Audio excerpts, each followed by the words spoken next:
Good morning, everyone. We're continuing here in the words of the Orchis Yosher, and he's going to town on the Atzlon, on the lazy person, quoting more of these 7 verses that Shlomo HaMelech, King Solomon, told us.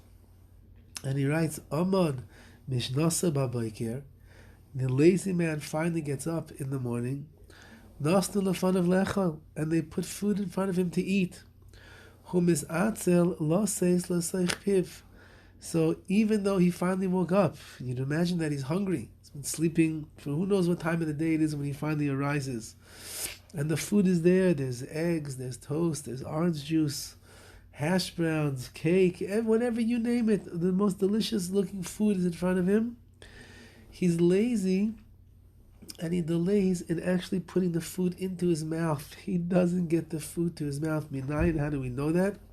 Shenemar, because it says in the verse, Taman Atzel Yoda Betzalachas, a lazy man puts his hand into the plate. However, Nilo Lahashiva El Piv, like we said before, but he's too weary, he's too tired, he's too weak to put the food into his mouth. It doesn't get lazier than that. A person can't even feed themselves, even if they're hungry, even if they need the food, even if the food is already there, even though they're holding the food in their hand, but they don't get it into their mouth. That's the epitome of laziness. The Ezeshvi, and what is the 7th thing that Shlomo HaMelech said? Mecharev otzel lo yachrish. That because of the winter and it's cold, the lazy person does not plow. V'sha'al ba'kotzir va'ayin. And then when it's the harvest time, and he wants to harvest his crops, there won't be any. Why? Because if you don't plow and plant and seed in the winter when you're supposed to, so then the issue is going to be that in the harvest season, when everybody else is out in their fields harvesting their crops, you don't have any crops. So the Gemara says on this that the whole thing is really a mashal, it's a parable to a person's studying Torah. And that is that if a person doesn't study the Torah in their youth, then when they get old, they will not be able to, they will not have Torah, they won't be able to understand Torah, they will desire at that point to have wisdom, to have understanding, to have deep, penetrating ideas and thoughts about what the Torah says, but if they didn't plow at the right times because of their laziness, they'll have nothing left at the end. However, what Moshe Rabbeinu said was greater than all of these 7 statements of King Solomon. Minayin, how do we know that? Because he says, Ki karev elecha adavar ma'od. This matter is very close to you. Beficha ubilvavcha la'asaysay.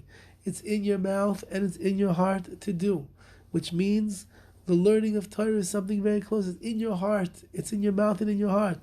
Haitzei davar miteich picha. Merely just release the words from your mouth. And therefore, if a person is filled with laziness, so then that person is unfortunately not going to be able to learn the Torah.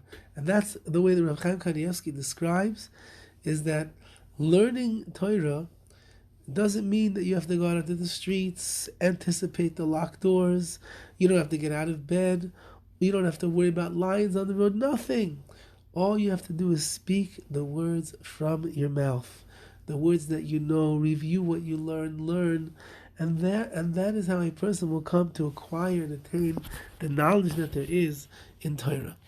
And furthermore, he writes of the Midrash says, Atem arashoim echzaktem, batzluschem ubitiv shusechem. The Midrash is telling us, based on a verse in Mishlei, that how long, wicked ones, are you going to strengthen yourself in your laziness and your foolishness? Lefiko chavash shleimai, and therefore King Solomon said, Ad mosai otzal tishkav. How long will you lazy ones sleep? Ba'ad sheinais kedei shetakum lemishnah. A little bit of sleep, you have to arise to your studies. A little bit of sleep, yes, so you can pray and daven in the right way. But the sleep and the sleep and the sleep, says King Solomon, that's called wasting one's life. We sleep in order to serve Hashem.